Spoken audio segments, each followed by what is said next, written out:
Air India express की ये flight Calicut अंतर्राष्ट्रीय हवाई अड्डे पर रनवे 10 पे पहुंच रही है। इसमें वो लोग हैं जो कोविड लॉकडाउन के कारण दुबई में फंसे रहने के बाद भारत लौट रहे हैं। लेकिन ये सुखद अंत नहीं होगा, क्योंकि 5 मिनट में ये विमान क्रैश होने वाला है। इस रनवे के अंत में 110 फुट की क्लिफ है। विमान रनवे पे उतरने वाला है। पायलट ब्रेक तो लगाएगा, लेकिन विमान को रोक नहीं पाएगा। यह रनवे से आगे निकल जाएगा, चट्टान से नीचे गिरेगा और 3 खंडों में टूट जाएगा।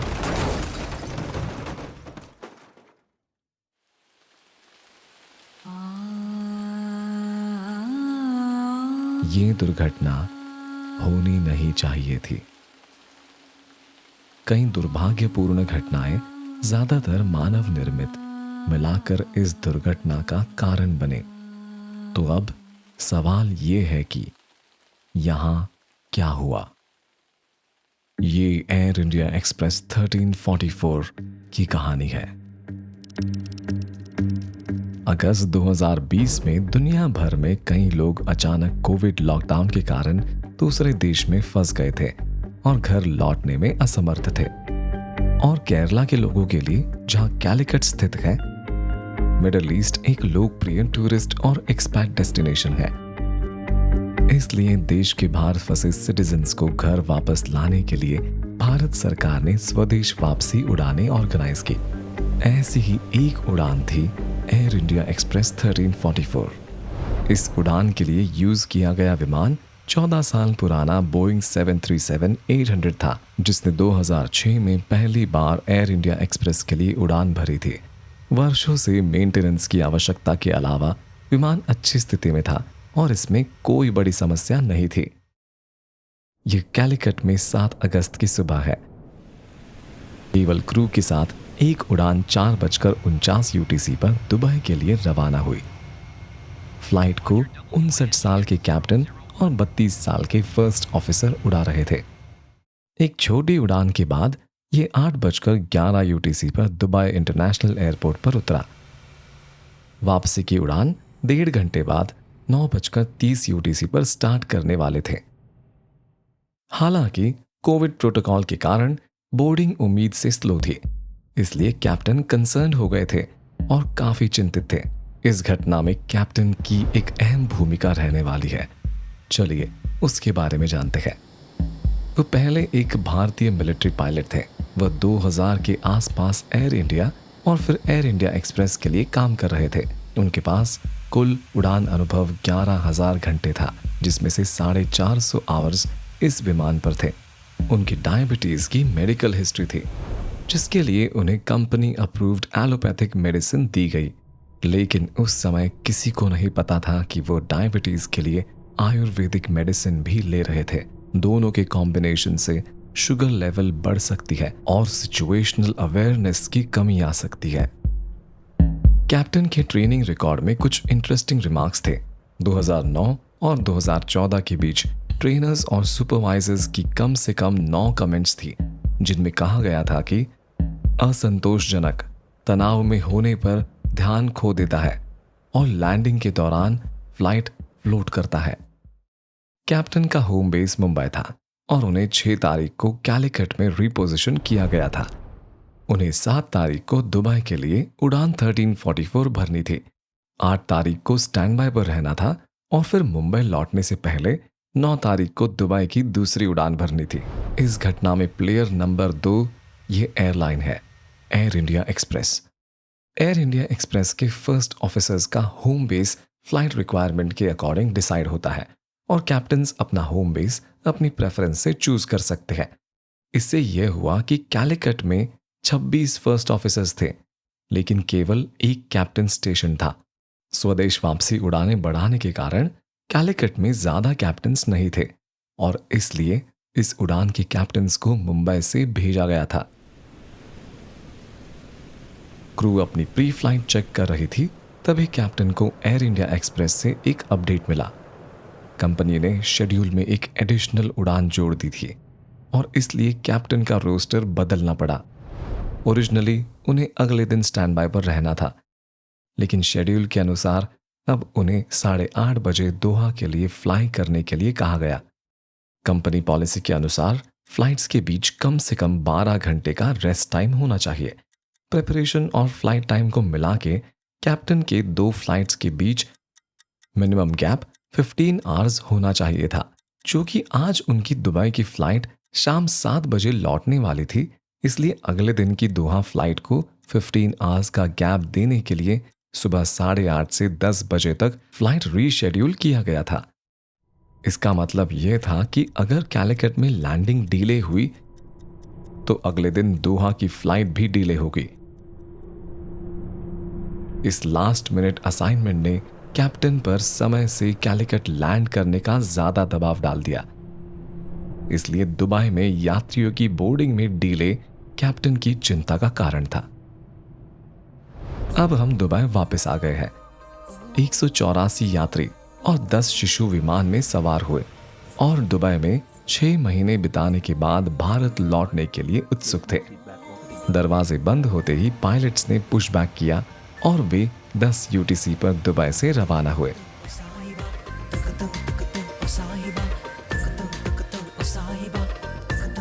डेस्टिनेशन कैलिकट।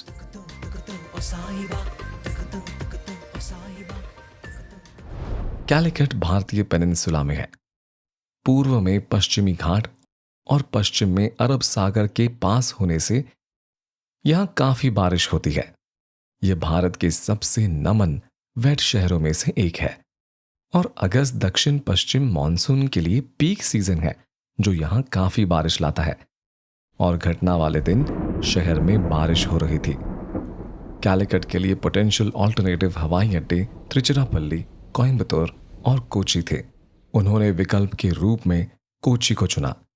चूंकि दोनों शहर वेस्टर्न घाट्स के एक ही तरफ है, कोची का मौसम कैलिकट के समान ही था। बारिश हो रही थी और विजिबिलिटी 2500 मीटर थी। दुबई छोड़ने के 3 घंटे बाद और कैलिकट हवाई अड्डे से 52 नॉटिकल माइल्स की दूरी पर पायलट्स ने एटीसी से संपर्क किया, जिन्होंने बताया कि कैलिकट में विजिबिलिटी 1500 मीटर थी और मध्यम तूफान के साथ 270 डिग्री पर 14 नॉट्स हवाएं चल रही थी। इस कहानी में कैलिकट एयरपोर्ट भी अहम भूमिका निभाने वाला है। इस हवाई अड्डे पर टेबल टॉप रनवे है। इसका निर्माण एक पहाड़ी की चोटी को काट कर किया गया था। इन रनवे के दोनों साइड्स पर गहरी ढलानें हैं। रनवे 10 के अंत में जमीन 110 फीट नीचे है। यहां रनवे पर एयरबस के उतरने का एक वीडियो है और आप स्पष्ट रूप से देख सकते हैं कि रनवे के किनारे कितने स्टीप है। हर रनवे के अंत में एक सुरक्षा क्षेत्र रेसा होता है। हवाई जहाज रनवे से आगे ना निकल जाए, इसलिए रेसा विशेष सामग्री से डिजाइन किया जाता है। रेसा को 90 बाय 90 मीटर होना चाहिए, लेकिन लैंड कम होने के कारण यहां रेसा की चौड़ाई 71 मीटर और 85 मीटर के बीच है। इस हवाई अड्डे में रनवे की चौड़ाई भी नॉन स्टैंडर्ड है। लैंड कम होने के कारण हवाई अड्डे को रनवे की चौड़ाई 75 मीटर रखने की मंजूरी दी गई थी। रनवे के लिए स्टैंडर्ड मिनिमम चौड़ाई 140 मीटर है। एयरपोर्ट पर रनवे की लाइटिंग भी नॉन स्टैंडर्ड थी। फिर से भूमि कम होने के कारण रनवे की अप्रोच लाइट्स, जिनका उपयोग पायलट्स रनवे को देखने और पता लगाने के लिए करते हैं, को 150 मीटर करने की अनुमति दी गई थी। स्टैंडर्ड अप्रोच लंबाई 900 मीटर है। ये रनवे काफी नॉन स्टैंडर्ड है। इसके कारण कैलिकट हवाई अड्डे को क्रिटिकल एयरपोर्ट के रूप में क्लासिफाई किया गया है, जिसका अर्थ है कि केवल कैप्टन को ही इस हवाई अड्डे से उड़ान ऑपरेट करने की अनुमति है। कैलिकट हवाई अड्डा 2 एरोड्रोम वार्निंग्स के तहत था, एक बारिश के लिए और 2 क्योंकि हवा 17 समुद्री मील से अधिक थी। कंडीशंस इतने खतरनाक थे कि हवाई अड्डे ने रनवे के साथ पूर्व निर्धारित पॉइंट्स पर फायर इंजन्स को तैनात किया था। अप्रोच के दौरान विमान हल्की बारिश और मॉडरेट टर्बुलेंस में उड़ रहा था। अब हम पहले से ही जानते हैं कि कैलिकट में उतरने के बाद विमान रनवे पर रुकने में विफल रहा। कारणों को बेहतर समझने के लिए आपको ये समझना होगा कि विमान को रोकने के लिए पायलट के पास कौन कौन से तरीके होते हैं। याद करें, बचपन में जब आप अपना हाथ कार की खिड़की से बाहर निकालते हैं तो आपको अपने हाथ पर हवा का फोर्स महसूस होता है। स्पीड ब्रेक बिल्कुल यही है। यदि आपके हाथ इतने बड़े हो तो हवा की रेजिस्टेंस कार को रोक सकती है और हम उसी सिद्धांत का उपयोग विमान को रोकने के लिए कर सकते हैं। एक बार जब हवाई जहाज लैंड टच करता है तो कंप्यूटर पहियों का ज्यादा फोर्स महसूस करता है और तुरंत पंख के ऊपर विशाल पैनल खोल देता है। दूसरा ऑप्शन रिवर्सर्स है। सामान्य उड़ान के दौरान इंजन्स इस दिशा में जोर पैदा करते हैं जिससे विमान ऑपोजिट डायरेक्शन में चला जाता है। लेकिन जब रिवर्सर्स एनेबल होते हैं तो इंजन में एक पैनल होता है जो खुलता है और इंजन को ऑपोजिट डायरेक्शन में डायरेक्ट करता है। इससे विमान उल्टी दिशा में जाना चाहेगा। इससे विमान की गति धीमी हो जाएगी। रिवर्सर्स ऑटोमेटिकली डिप्लॉय नहीं होते हैं। तीसरा तरीका है मैनुअल ब्रेकिंग। ये वैसा ही है जैसे आप अपनी कार को रोकते हैं। पायलट मैनुअल ब्रेक लगाने के लिए ब्रेक पेडल्स पर कदम रख सकता है और विमान को रोक भी सकता है। और लास्ट ऑप्शन है ऑटो ब्रेकिंग। लैंडिंग के दौरान पायलट्स पर भारी काम का बोझ होने के कारण हवाई जहाज में खुद ही ब्रेक लग सकता है। इसके लिए पायलट्स को ऑटो ब्रेक को 4 वैल्यूज में से एक पर सेट करना होगा। ये वैल्यूज डिफाइन करती है कि विमान कितने जल्दी रुकेगा। जब मैक्स वैल्यू चूज की जाती है तो विमान कम से कम दूरी पर रुकेगा और जब 1 चूज किया जाता है तो विमान धीमी गति से रुकेगा। लेकिन जब पायलट मैनुअल रूप से ब्रेक लगाता है तो ऑटो ब्रेक ऑटोमेटिकली डिसेबल हो जाता है।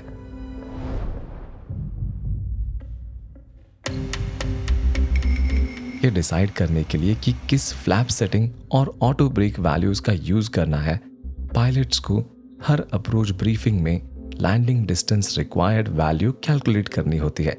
ऐसा हर बार करने की जरूरत है क्योंकि कोई भी 2 अप्रोचेस कभी एक जैसी नहीं होती है। मौसम, विमान के वेट और फ्लाइंग स्टाइल में अंतर हो सकता है। लेकिन पायलट्स ने इस अप्रोच के लिए इसे कैलकुलेट नहीं किया। कैप्टन ने पिछले 1 साल में कैलिकट एयरपोर्ट से 36 फ्लाइट्स ऑपरेट की थी और उन्होंने मेमोरी से ऑटो ब्रेक और फ्लैप सेटिंग्स चुनी। 13:44 यूटीसी पर प्लेन को रनवे 28 के लिए ILS अप्रोच की क्लियरेंस मिली। रनवे 28 के अप्रोच के लिए विमान को VOR तक फ्लाई करना था। रनवे के ऊपर से उड़ान भरने और फिर एक स्पेसिफिक डिस्टेंस ऑपोजिट डायरेक्शन में उड़ने के बाद यू टर्न लेकर रनवे 28 पर अप्रोच का प्रयास करना था। ATC ने क्रू को सूचित किया कि रनवे की विजिबिलिटी 2000 मीटर थी और यह घटकर 1500 मीटर हो गई थी और हल्की बारिश हो रही थी और रनवे की सतह गीली थी। कैप्टन विजिबिलिटी को लेकर चिंतित थे और उन्होंने फर्स्ट ऑफिसर से यह सुनिश्चित करने का निर्देश दिया कि विंडशील्ड वाइपर काम कर रहे हैं। You just see that this works. और 1 मिनट बाद उसने कहा, इसको ऑन कर देते हैं। फर्स्ट ऑफिसर ने वाइपर्स ऑन किया। कैप्टन और को पायलट दोनों ने रनवे लीड इन लाइट्स को देखा और ठीक उसी समय जब उन्होंने रोशनी देखी, कैप्टन के विंडशील्ड वाइपर ने काम करना बंद कर दिया। Viper is gone. What a day for the Viper to go. अचानक वाइपर रुकने के कारण विजिबिलिटी काफी कम हो गई थी।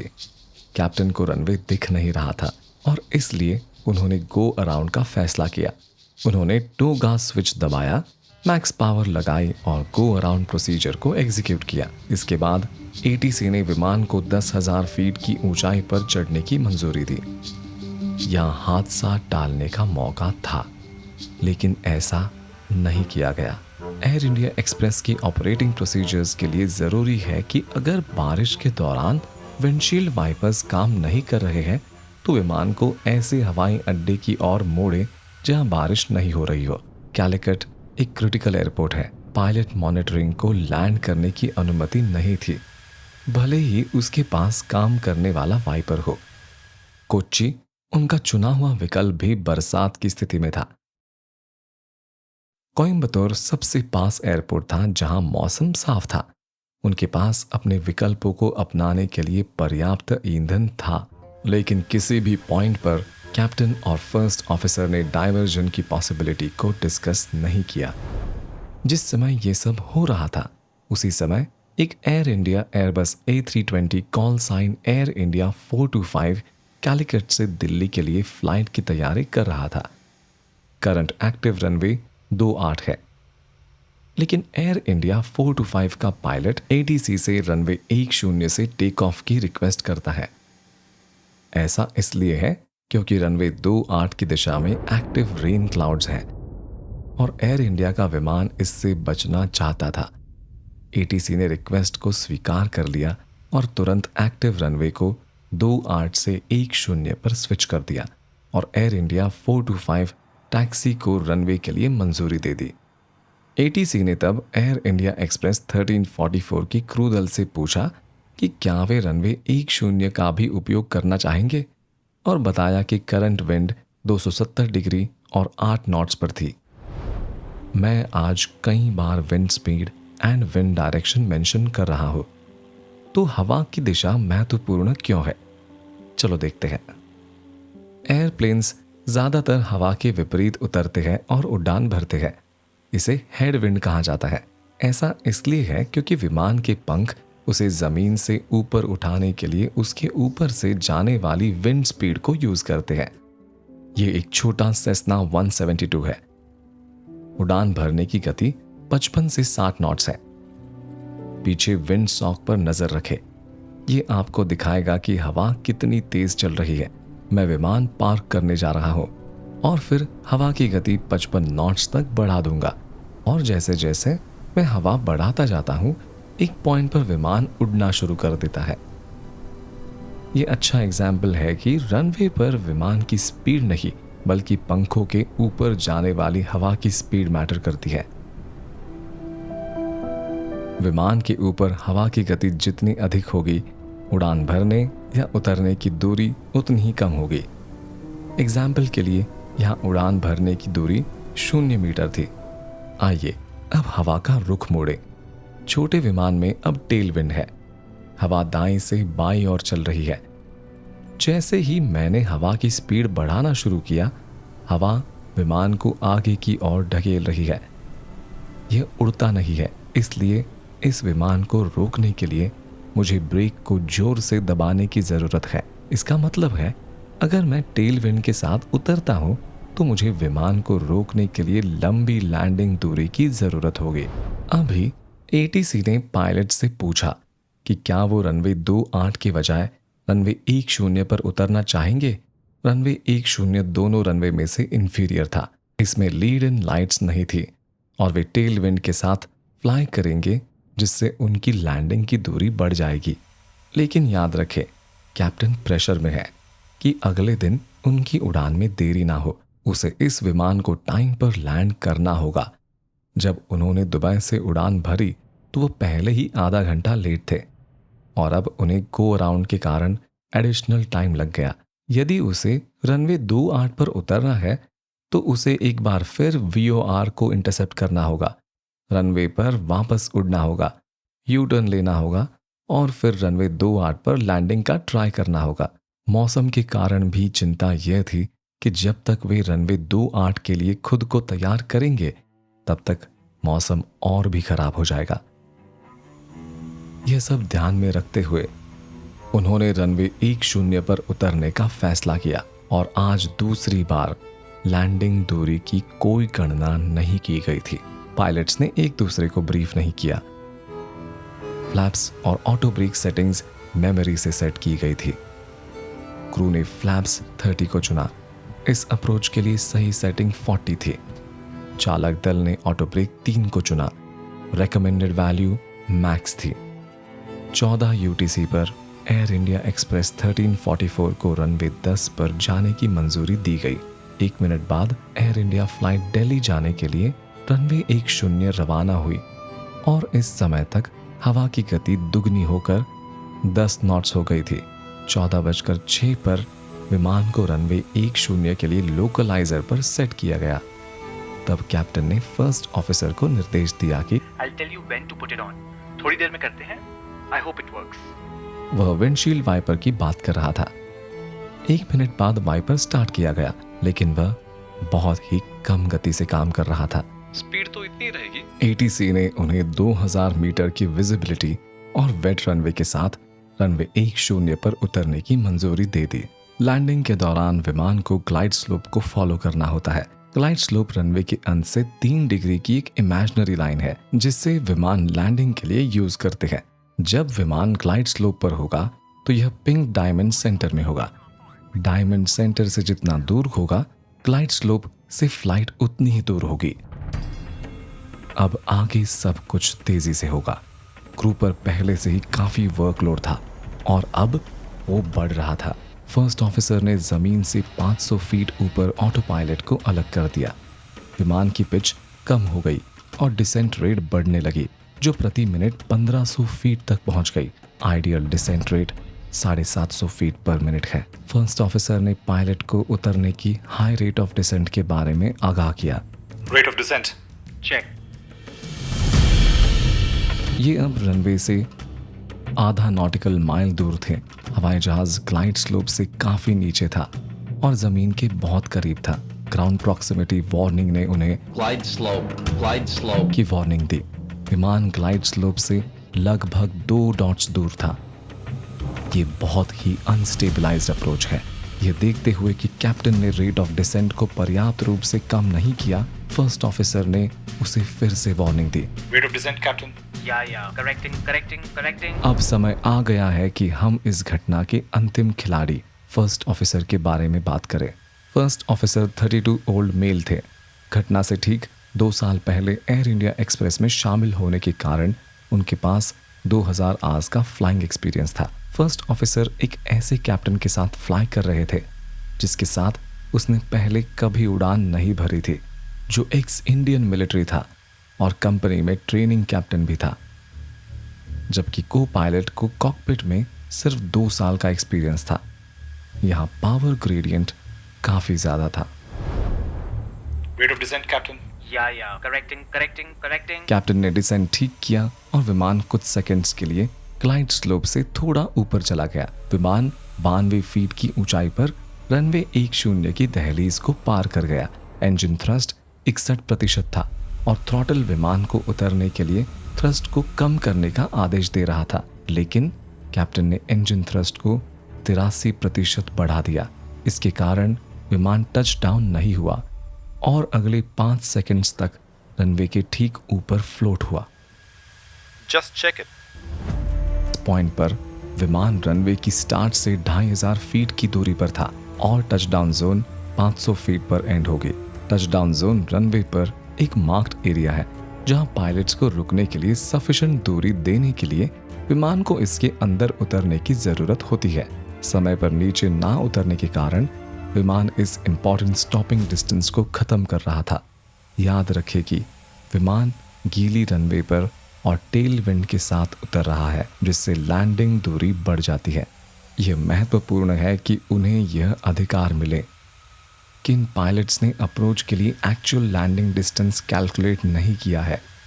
2 सेकंड बाद कैप्टन ने थ्रस्ट कम किया और पहियों को जमीन को टच करने की कोशिश की, लेकिन विमान पहले ही टचडाउन जोन सीमा से 3600 फीट के अंत को पार कर चुका था।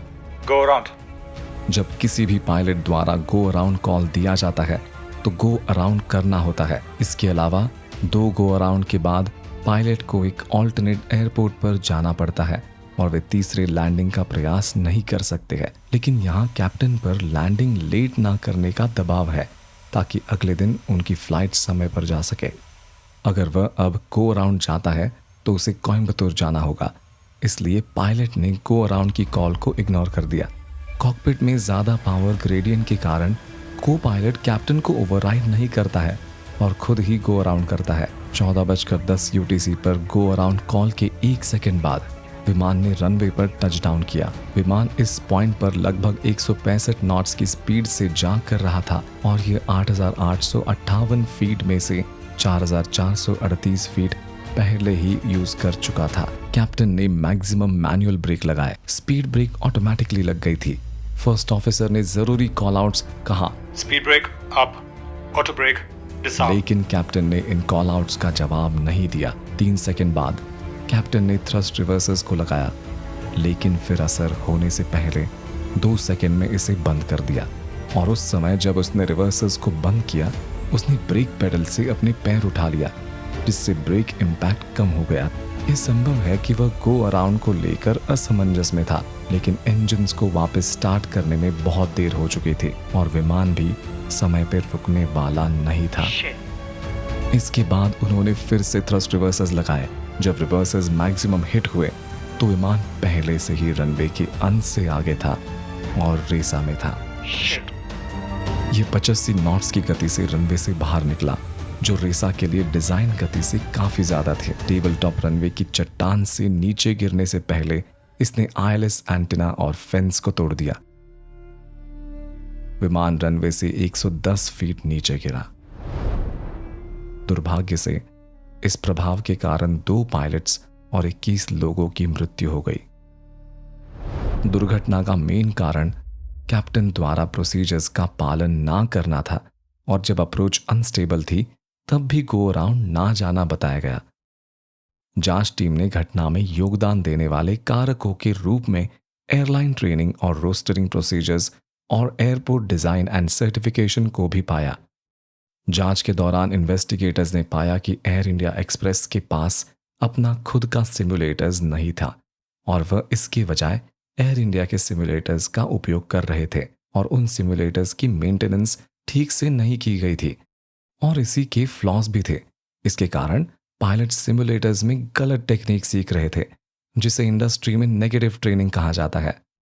कैलिकर हवाई अड्डे पर रनवे की लाइटिंग में सुधार करने और रनवे की दोनों ओर रेसा इंक्रीज करने की भी रिकमेंडेशन दी गई। घटना के 3 साल बाद अक्टूबर 2023 में रनवे लाइटिंग को अपग्रेड किया गया। 37 और रिकमेंडेशंस दी गई थी, जो सभी फाइनल रिपोर्ट में अवेलेबल है, जिन्हें मैंने वीडियो डिस्क्रिप्शन में लिंक किया है। अगर आपको ये वीडियो पसंद आया तो यहाँ एयर इंडिया बोइंग 777 की एक और कहानी है, जिसने सभी नेविगेशन उपकरणों को खो दिया, बादलों में फंस गया और न्यूयॉर्क सिटी में लैंड नहीं कर पाया। चलो हम उधर मिलते हैं।